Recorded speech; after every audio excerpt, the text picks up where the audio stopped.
四川省江口镇岷江水下惊现一批富可敌国的宝藏，纯金的金册、金币、金锭、银锭数不尽数。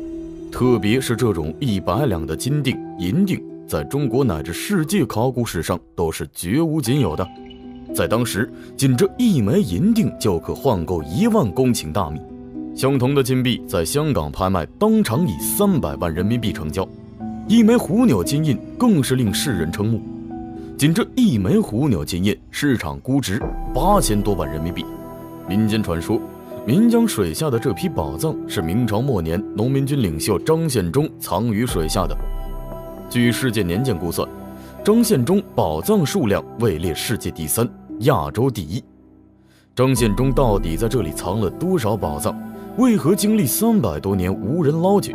接下来就带领大家看一看，宝藏数量位居亚洲第1的张献忠宝藏到底有多奢华。开始之前老规矩，加个关注，点个赞。偷偷告诉大家，长按点赞2秒可以触发特效超级赞哦。这一天，位于四川省眉山市彭山区的江口镇上发生了一件大事情。一位村民在岷江边上见到了1枚大银锭，紧接着又有1名犯罪嫌疑人偷偷侵入江底，捞出1枚大金锭。此消息一出，引得周围村民疯狂地前来寻宝。有人说，岷江下面埋葬的巨大宝藏库是明末农民军领袖张献忠留下的。崇祯年间，张献忠组织农民起义，攻克四川，建立大西王朝，自称大西帝。因在外征战多年，收缴回来了大批价值连城的宝物，而这些宝藏最后被张献忠埋藏于岷江中。这种说法到底是不是真的呢？岷江边捡到宝贝的这件事很快传到了四川省文物保护局。为了减少不必要的损失，立即组建了一支考古队前去江口镇。经过对岷江的周边的仔细勘探，最后选择了岷江江口为发掘点。另外，又派了一支队伍前往岷江周边走访调查。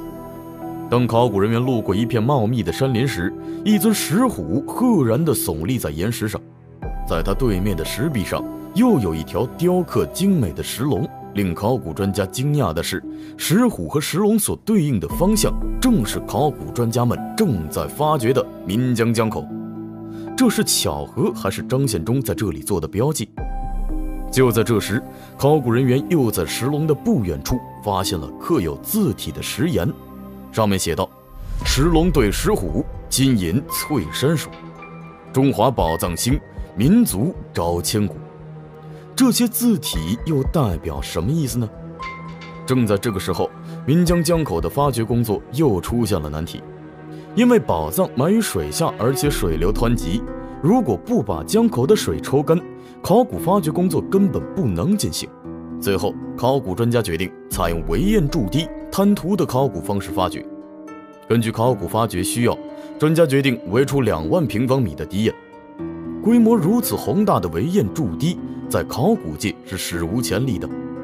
20台大马力抽水机24小时不停歇的工作，连续昼夜抽水4个月才把围堰内的水抽干。因为2万多平方米的作业面积实在是不堪重负，专家决定先划分好重点区域，然后再借助一些科技手段。考古专家首先想到的就是物理探测。考古人员手持探地雷达，在划分好的重点区域进行探测。金属堆积物越多，雷达的提示音就越大。还有大型的洗选设备，守在传送带旁的考古人员正在目不转睛地看着，即使是再微小的文物也不放过。另一边，考古人员在排水沟清理泥沙时，突如其来的惊喜让考古专家猝不及防，一块银册映入众人眼帘。经专家鉴定，银册出于明朝，至于出自明朝哪位皇帝之手，专家还不敢贸然下定论。随后发现的1枚宽永通宝让专家们感到诧异，因为这种钱币在当时是日本国内流通的钱币，怎么也会和张献忠的宝藏一起沉进岷江中呢？利用通宝这种钱币是康熙12年吴三桂反叛时自铸的钱币，这种钱币怎么也会出现在岷江？随后又出水了镶有宝石的金器、铜钱，嵌着宝石的银簪、银锭、金镯子、金锁。因为出水的文物实在是太多，考古人员连休息的时间都没有，宝物成堆成堆的堆积在一起，就像是一个聚宝盆。西王赏功钱币这样的大钱世间少有，因为赏功二字足以表明这不是通常意义上的货币。张献忠建立的大西王国不过几年时间，这种西王公赏钱币不会铸造太多。正是因为它的稀有特殊，这种奖章式的大钱在收藏界是十分抢手的。市场上仅这一枚大钱，市场估值保守200万起步。双人铜镜、精美的金挂饰、瑞兽金口、金戒指，一个个聚宝盆映入众人眼帘。金光闪闪的镂空麒麟纹，发掘工作仍在进行。随后又出水了一块金册，金册上刻有天顺二字。天顺是明朝第6个皇帝明英宗朱祁镇的年号。如此重要的文档也被张献忠掠夺了过来。这些金册银册对于贵族来说都是镇宅之宝，安身立命的，可对张献忠来说，这些只不过是用来补充军饷的货币。随后又出水了花瓣金发饰，刻有龙形图案的金簪，一枚5铢钱更是令在场的所有考古人员兴奋不已，因为大名鼎鼎的江西海昏侯墓中就出土了和这相同的5铢钱。当时海昏侯墓中出土的5铢钱足足有200万枚，这西汉时期的遗物怎么也跑到张献忠的宝藏中呢？有关这枚5铢钱的说法有2种，第一种就是先人不小心掉进江里面的，第二种就是张献忠从收藏爱好者手中抢来的。至于是哪一种，我们也不得而知。这种沟槽就像是一个又一个的聚宝盆，金银器沉入江中，因为受重量的影响，就会被封存在这沟槽中。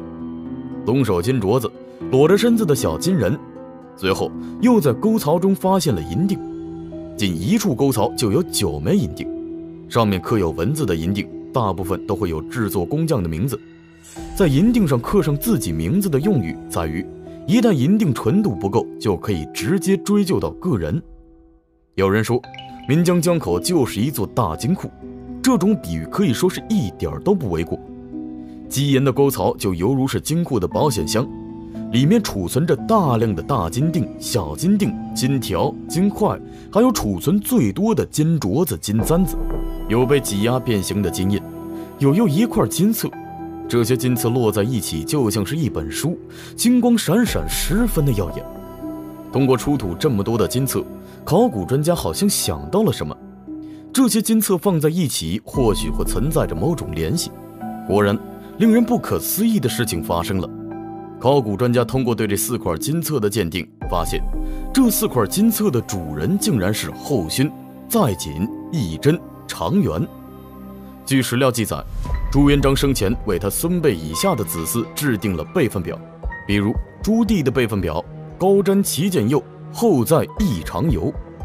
由此可看出，后勋、在锦、义真、常元依次应该是父子关系。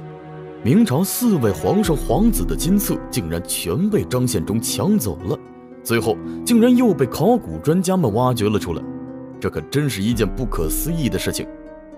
正当考古发掘工作进行到后期的时候，出现的木构件让专家疑惑不解。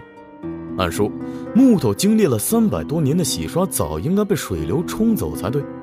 专家猜测，这段原木没被冲走，恐怕另有隐情。果然，把原木周围的泥沙清理完毕以后，真相裸露了出来。原来原木只是装在银锭的躯壳。专家大致数了一圈原木中的银锭，大概有20枚。这种中间掏空的原木是专门用来盛放银锭的器物，叫木鞘。这根装在银锭的木鞘是考古发掘史上的首次发现。即使是到了发掘后期，仍有数不尽的金册、金锭、银锭出水。这次考古发掘工作持续了5个月，将近半年的时间才把宝藏全部挖出。仅民警追缴回来的文物价值就高达5个亿。岷江水下一共出水了3万多件宝物，那么应该怎样为这3万多件宝物估价呢？也许这些宝物对张献忠来说不算什么，对于考古专家来说，这些宝物是揭开让世人遐想了300多年张献忠宝藏的面纱。你对张献忠宝藏有什么看法？欢迎留言讨论。好了，本期视频到这里就结束了，记得长按点赞关注一下，咱们下期视频再见。